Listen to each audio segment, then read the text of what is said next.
Okay, welcome to a little bit of help for forensic investigations for the internet browsers section. I just opened the lab sheet to see what we're going to be doing. So we're going to be looking at what forensic information we're able to extract associated with somebody's browser use, and in particular we're going to be looking at Chrome. So let me just walk through the lab sheet to start with. The Chrome history is located here. Chrome data files are largely SQL-like databases. We'll have a quick look at that in a sec. And that means that you're going to have to be familiar with some SQL syntax. I'll talk you through some syntax now and some different concepts with using SQL.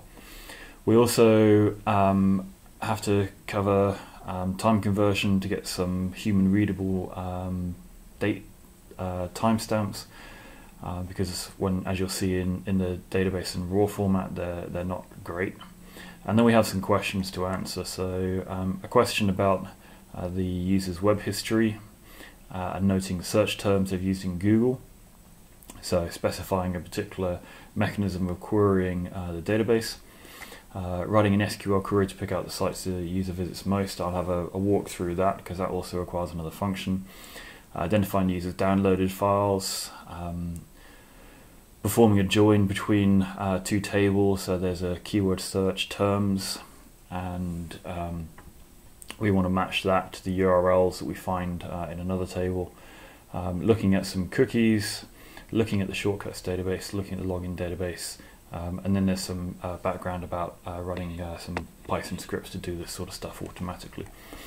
So let's go back to the beginning. We'll start at the top of the page here. So I have to navigate, and I already have navigated to one of the users on the image, and where I'm able to find the Chrome web history database. In fact, there's quite a few databases here, so we'll just have a quick look at those. So there was quite a few files here. We'll just have a look in a sec about how you turn those into databases, so you can see that they are databases. So I have some files, I have some directories. What I'd like to do, of course, is to identify which ones are SQL3-like databases. And in order to do that, I'm going to use a function called xargs. If you remember, xargs will allow me to take all the data that I'm listing and then pass that into another function. I want to pass it into file. However, because I have spaces here, I need to say that I would like xargs to delimit a new name based on a character return rather than white space. So this gives me the ability to list all the contents of that directory and see what it is. So I've got some SQL-like databases here, the cookies database. I've got some directories, favicons database, history database that we're going to be working with. We also have shortcuts database, top sites database. So there's a number of databases here. Now, in order to open up a database, we're going to type SQLite 3, and then we can open up, let's say we open up the cookies database. So we're now in an environment that we can use SQL syntax, and if we want to close down SQL, we write .exit. So that's how we open and close in SQL. However, before we do anything in SQL, I think it's important to actually have a look to see the schema, to see the structure of the databases. So what I'm going to do is I'm just going to open up SQL-like browser, and I'm going to open something that I've already opened previously. So I'm just going to navigate to my cookies database, and in my cookies database I'm now able to use this SQL-like browser in order to see how that database is formatted. So I have a tab here that says database structure, and I can see that I have two tables. I have a cookies table and I have a meta table. And in my cookies table I have some information that's being stored. So I have some fields that will be populated for each record. So I have a creation time, some host key, a name, path, expires. I have some information here. And what that actually is, if I go to browse data, I can then look at either the cookies table, the meta table, the cookies table. I'm able to see all of the field identifiers up on the top here, and I'm able to see the value for each individual record. So in here I have 392 records, and I'm able to see the value for each of these fields. Now, one of the things that we're interested in from a forensics point of view is getting an accurate date and time that something happened, and I have a creation date for cookies, and I can see that the number here isn't something that I'm able to interpret very easily as being a human readable date and time. So we'll see if we follow on to the next paragraph that we're talking about converting Google database times into unique epoch time that enable us to use as human time in our display. So let me just go back to our browser a second. Here's my browser. I'm able to see the information from the cookies database. Now I can actually go into my SQLite terminal. I'll open up my cookies database in the same way as before. And what I'm going to do is I'm just going to do a quick, I'm going to do a select in order to give me exactly the same information that I have in my database browser. So I'm going to select everything from my cookies table. So I'm using the cookies database. I'm now going to access this cookies table here, and I want to access all of the information that's stored within that table. I finished my SQL query off with a semicolon, click return, and I've got all that information. Now let's just scroll up to the top. So I want to go to my top record.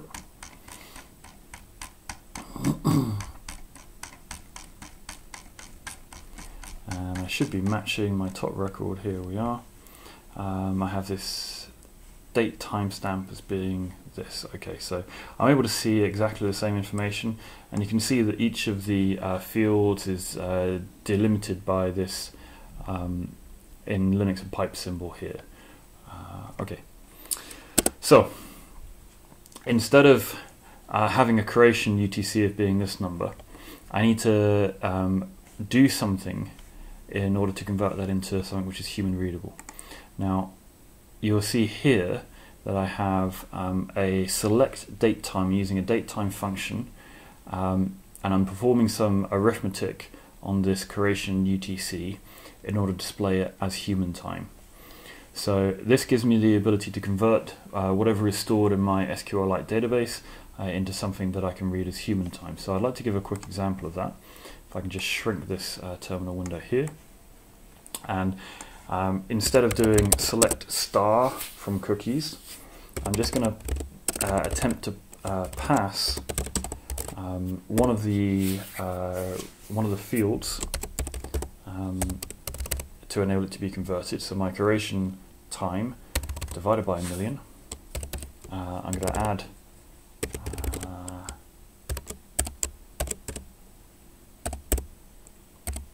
a formatted time, and I'd like it to be converted to Unix epoch so that I can then read it as human time. I'm just going off of the here, human time, and I then like to, so I'm taking out everything from cookies, and I'm just going to put this creation UTC, all of the records, I'm going to put it into this equation here and then print it out as human time. So I can put from cookies, I then click return. You can see that all of those dates are now in human readable format. So that's pretty important, because as we go through looking at some of these questions here, you're going to need to change this timestamp that Google uses into something that is readable as human time. So in order to do that, you're going to have to do some variation of this date time here. Now we're then asked some questions. So we're asked to examine the user's web history by using the history database and the URLs table of the history database. So let's go to my SQL database browser, and I'd like now to open up my history database, and I can see that in my history database I have 9 tables: download, keyword search terms, meta, presentation, segment usage, segments, URLs. I have a URLs table in here, and in my URLs table I have this information. So I'm being asked to use the history database and to use the URLs table and to note down all of the search terms that the user has used on Google. Now it says that a Google search URL is typically of this format. So quite easily, what I can do, I'll just exit, I'll open up my history database. I can just select everything from URLs, and that will give me all of the URLs that have been accessed by the user that exist in this table of the database. However, what I want to do is I want to perform some pattern matching, because I want to find all of the things, all of the searches that have been done on Google. So I'd like to select everything, yes.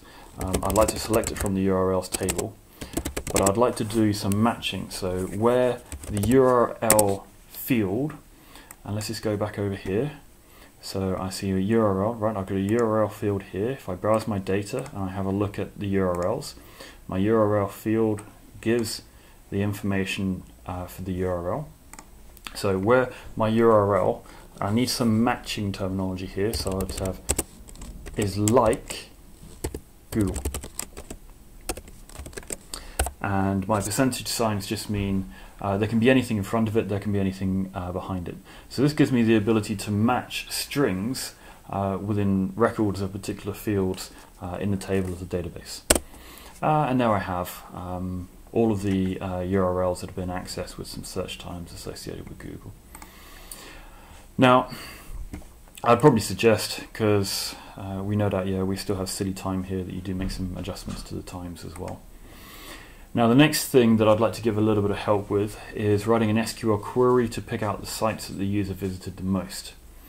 Now if I go to my SQL data browser, my database structure, and I'd like to have a look at my URLs, well, I have visit count. However, when I start to look at the data associated with visit count, I don't see that much information.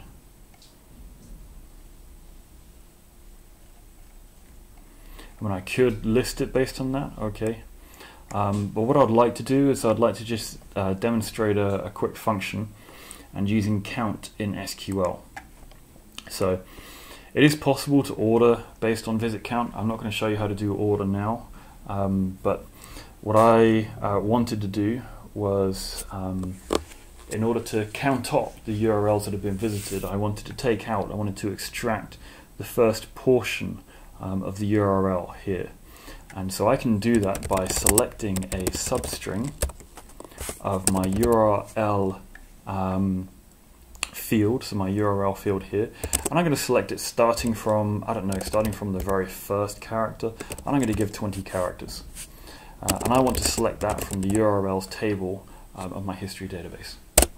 And there we have the first 20 characters of a load of URLs. Now, I now have the ability to count up all of these, and I can use the count function in SQL in order to do that. So again, I can select my substring of my URL. I'll go from 0 to 20, you can do what you want. And I'm going to count all of these from the URLs table, and then I just want to group all of these counts. So I'm going to be counting by this substring here. And that will then count up how many instances of all of these things I have. So we can see that count going on here, there we are. And if you really want to, you can then go through and order these. So that's a little bit of help with the second one. The third one, identifying the user's downloaded files from the history database, that's actually very easy, so I don't need to go over you don't need any additional information in order to do that. The fourth one I'll skip for the time being. The fifth one, examining the cookies stored, look at those stored. So again, we can do some matching. We use online geolocation services. Again, guys, you should be able to do that. There's no new information that you need to do that. Examine the shortcuts database, again you can do that, and examine the login database, again you can do that. So I just want to go through the fourth one here. The keyword search terms table contains the user's search terms undertaken from the search bar. Write an SQL query to extract the search terms and cross-reference them against the URLs table to get the access time. So what I see here is I have the keyword search terms table and the URLs table. Right, I need to cross-reference, which means I'm probably going to have to join data from these two tables. So let's have a look at these two tables. my database structure, I have a keyword search terms table, which contains a keyword ID, URL ID, lower term, and term. And I have the URLs table that contains an ID, a URL, a title, visit count, typed count, last visit time, hidden, and a favicon ID. So let's have a look at that. Let's have a look at the data that I have in my database. And I see, okay, I have keyword ID, which doesn't look particularly good. I have URL ID. Now what would be really good is if I have some unique identifier from my keyword search that I'm then able to link to my URLs. And it may be, so URL ID 13, let's just go and have a quick look at my ID, my 13th ID here.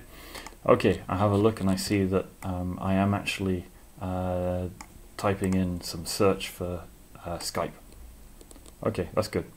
So if I go back to my keyword search terms, I just had a quick look at the very first one, and that tells me that I did a search for Skype, and this URL ID matches my URLs, my ID from the URLs table. So I have, using this ID here, the ability to link in or to link together these two tables. Now in order to do that, I'm going to have to use a join, and that join means that I'm going to attempt to join together my URLs table and my keyword search terms table. Wherever I see this URL ID, I want to extract some information from my URLs table associated with that URL ID in order to generate essentially a new table that I can then print information out from. And the information that I want to print out, if I go back to the question, is I'd like to print out the search terms. I'd like to be able to get the access times. I need the last visit time, and I'd like to cross-reference that with the URL. So I need three things that I'm going to extract from this new table I'm going to generate. So I want to select these things, the term, and that term from I'm actually going to be taking that from the keyword search terms table. That term will be this field here. I'd like to extract the last visit time, and again, this is going to be in Google format, so you might want to perform some translation on that, as we've done earlier. And that last visit time is actually going to come from the URLs table, so it's going to be this field here, and I want to extract the URL. So that URL is going to come from my URLs table here. Now that means that what gets printed out will be in this format: term, last visit time, URL. If I want to change the last visit time, I just need to go through and do this change as we've seen up here. And then let's go back here. Good. I want to take that from, and I'm now going to join two tables together, and I want to join together my keyword search terms table,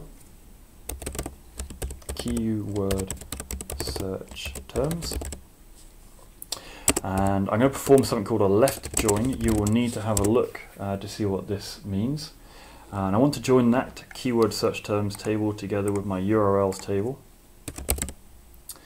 And I want to join them together, so what unique identifier am I going to join?